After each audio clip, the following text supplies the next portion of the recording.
everyone, and thank you so much for joining us.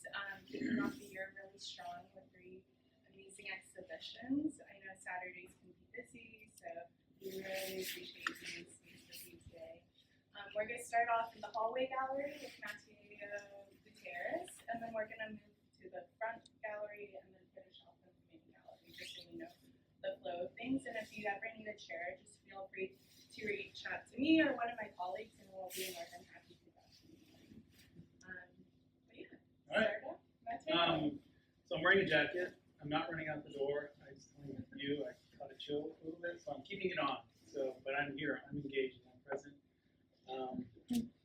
So I love to answer questions about my work. I'm going to talk about this piece and a little bit about me, maybe. But I really like to take questions because I love to hear from people. The questions always expose things that I never figured out. So I'll talk a little bit and then just.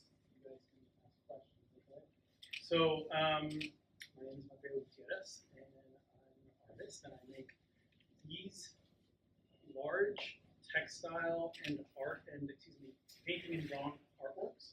This is number 6 in a series I began in 2019. Trying to make sure I talk a little bit. I began the series in 2019. This is number 6 in the series. I just completed number 7.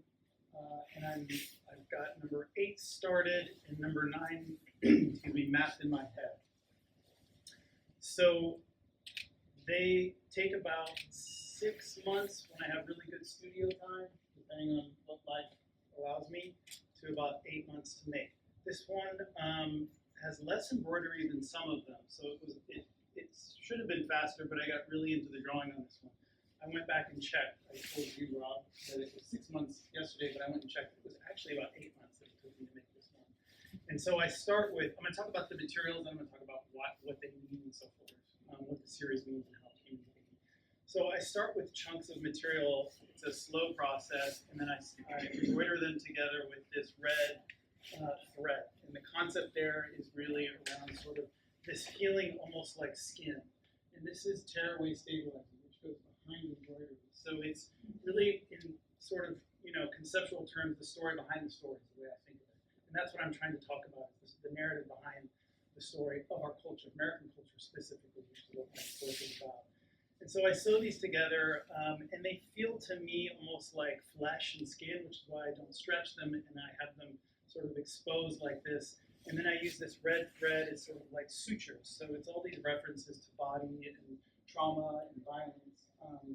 And then, as it was asked, why do I tear them out? Why are they not, even nice squares? The reason is because I wanted these works to be sort of visually upsetting. I did not want to work within the canon with the stereotype of a typical work. I wanted people to walk by and go, "That's not right. Like, something's wrong with this."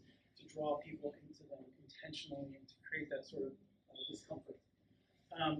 The images that I'm working with are always 2 sets of images in this series. One set of images is migrants coming across the U.S. Mexico border. My family on both sides are from Latin America, and there are 2 different migrant stories in my family. And it was really around 2010 that I started to understand how these stories have been hidden within my own family. These very traumatic stories have been hidden and sort of covered up. And I started to really explore that sort of in my own way of approaching the world. I did not come to the U.S. until I was 16 for different reasons. And so I have a very strong affinity to this experience of coming to the U.S. and feeling on the outside, not feeling comfortable. Feeling the experience of racism and all kinds of different things. Just not fitting in is enough, frankly. And so I was really gravitating to these images of migrants coming to the U.S., feeling their pain, understanding the history of American imperialism over the last 250 years and what caused it, and then seeing the horrible treatment of people who were just desperate, who just wanted a better life. And I really was stunned at how these images were in our life so much, and we were still having this very high-level political conversation about it. Well, let's look at the political history of why these people should or should not be here, versus those who shouldn't be suffering. That's all that matters, in my view. And then the other set of images is this image here, and I'm always working with this too, and this is an image of someone after a mass shooting. So this is a woman after Sandy Hook who's trying to call her sister to see if she's alive, who was a teacher. And obviously she's very upset about that. And this is a young Honduran boy who was detained at the U.S. Mexico border, who's obviously just been separated from his parents, and he's anguished. So I started to look at these images a lot of mass shootings and migrants, and these were the sort of political subjects that were just affecting me a lot as a person. And especially Sandy Hook, when that happened, I thought, how in the world can we, this is during the Obama administration, and I thought, well, it's Obama, right? Hope we can do this, we can change, we can have great gun laws, we can change as a culture, we have to change. There's no way after Sandy Hook that we're gonna go back to the way we were. I think we all know what's happened since Sandy Hook in terms of mass shooting. Now, today, and in the last few years, gun violence is the #1 cause of death of children 17 and under in our country. Only country in the world. So I really thought, how can we see these images and not want to do something? And then I took a different path. Instead of being angry at us, me, myself, all of us, I thought, that's actually very dehumanizing for us to see these images continually, and yet we have to continue on with our day.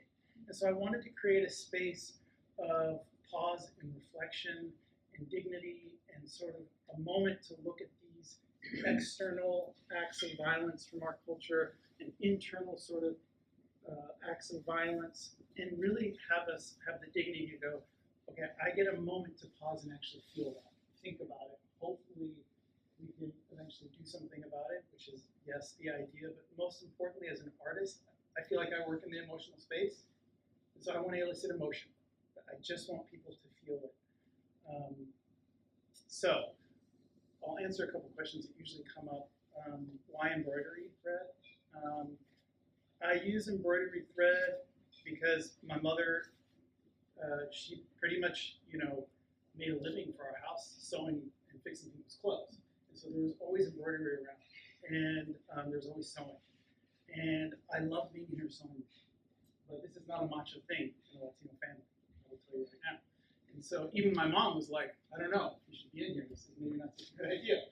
But I was, and I really felt that this problem of violence is, you don't have to agree with me about it. I understand that there are different politics, and I respect different politics. But for me, I really felt like this is a male problem. This is male violence.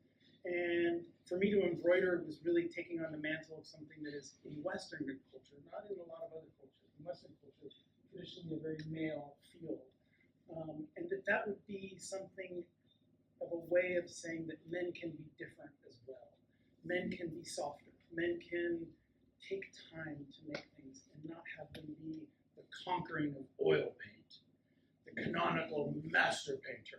I wanted to take it into the world of craft. I wanted to take it in the world of hand making, of sewing. And there are many stories of my mom and many stories of embroidery since that I read that have really supported this, especially in Latin America. And I only embroidered the skin because I wanted the embroidery thread to really be a metaphor for the generational violence that is passed down like threads through the generations. And that was really the sort of conceptual apparatus around the embroidery thread. Okay, and then one last thing, and I'll stop because I'm sure there are questions. This background space. So I had a really good question from someone who's not here today, yesterday at the opening. Why, these 5 check marks and the hearts and so forth.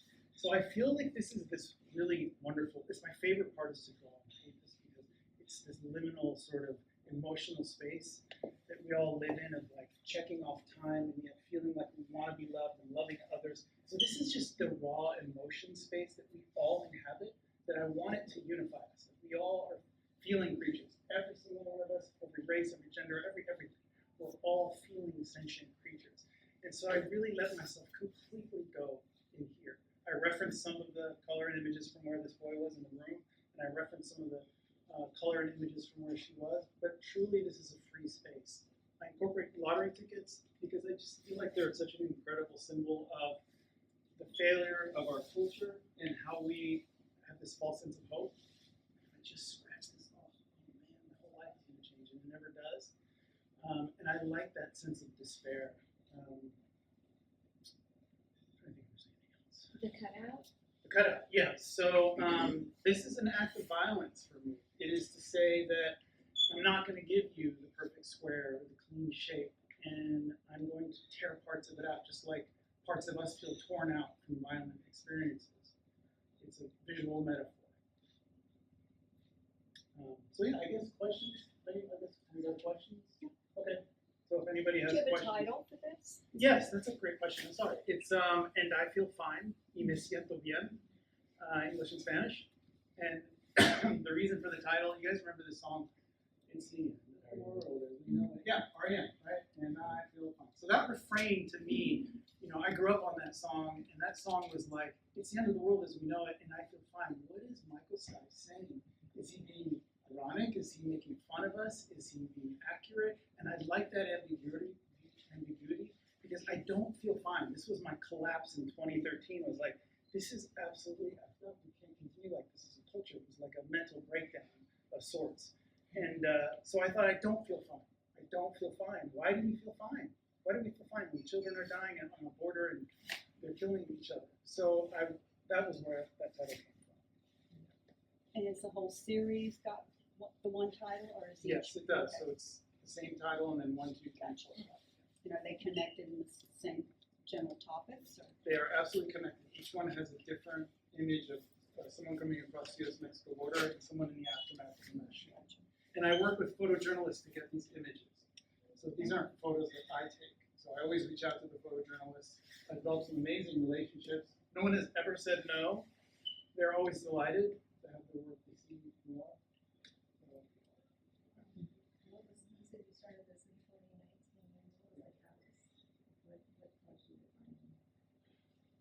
I guess a lot of standing around in my studio for like 2 years, and at that point I'd been making art for quite a while, and I just didn't want to make more work. I was like, I'm not going to make more work until I get out of me what I'm trying to say. And the best studio visit I ever had in graduate school was an artist, visiting artist who came into the studio and said, make work about what you're always thinking about. And so I just said, this is what I'm always thinking about. So that's what I'm going to make work about. And then I just had to sit through it without even looking. When you're freehanding all of the shapes and the fractalities and all of the other background emotional space, when do you know intuitively that you're done with that? Yeah, that's a really good question. For me, it's like music, like visual music, and I don't know if it's like maybe there's a word for it, but it just feels like all the sounds are just exactly right, and I can stop. However, I walked in here yesterday, and I'm like, oh, there could be a tiny bit of dark, like right here. And if I took out a pen and did it, this is the weirdest thing. If I did it, the whole thing would pop alive for me. Like it starts to recede after time. It's very weird. It's hard to explain. Yeah, but yeah, that's an ambiguous answer. Do artists get artist block, like writer's block? I've never had that problem. I've always had to edit down. So that, but that doesn't mean there hasn't been a lot of junk that's been made by me too. So it's like I can't seem to stop it coming out, but that doesn't mean it's all good. So What's the significance of the pink ribbon? this one just felt like a child to me. It felt like a reference to something very sweet, but then sort of torn in this horrible environment, and that just felt emotionally right to me. Like tying a bow on it? Like tying a bow on it, or like, you know, there's a couple photographers, incredible photography of lost images at the border. It's just unbelievable to see, and discarded images, and it's like children's shoes and ribbons, and it's just really think about someone else. Your piece is very emotional, and like it seems like it would weigh a lot, like heavily mentally. How do you take care of yourself to like combat that? You know what I mean? Yeah, no. I get that question every time I talk from one person. It's a very thoughtful question, and I appreciate it. I do have a lot of practices of self-care. When I'm in the studio, I'm not thinking about the politics of it.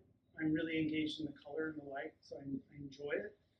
And I try to read news that I trust, and I try to filter the best I can. The other thing is that it's an interesting thing. If I didn't do this, I would be worse off. So from many ways, this is my therapy, and it actually allows me not to be a mess. So by doing it, I'm kind of solving the problem itself. If that makes sense. It's, yeah, it's therapeutic. It really is. It's not a question, but you say people are dying, stop dying. But you can correct me if I'm wrong, that only people out here are dying because violence is making us less. I don't know what I'm trying to get at.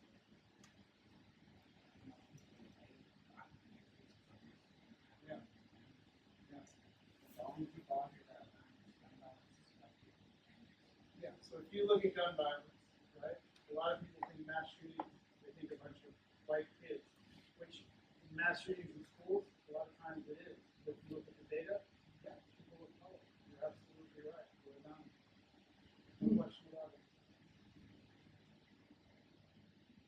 Can you tell us more about the repetitive shapes that you have, like the crown? Yes. Middle fingers.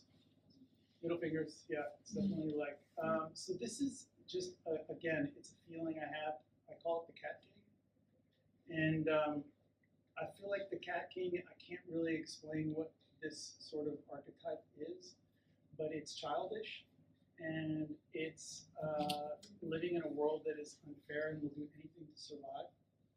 And so I put him or her or they in all of my work. And it just comes out. I can't really explain it beyond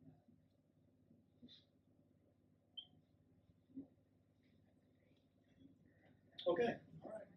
Yeah, thank you.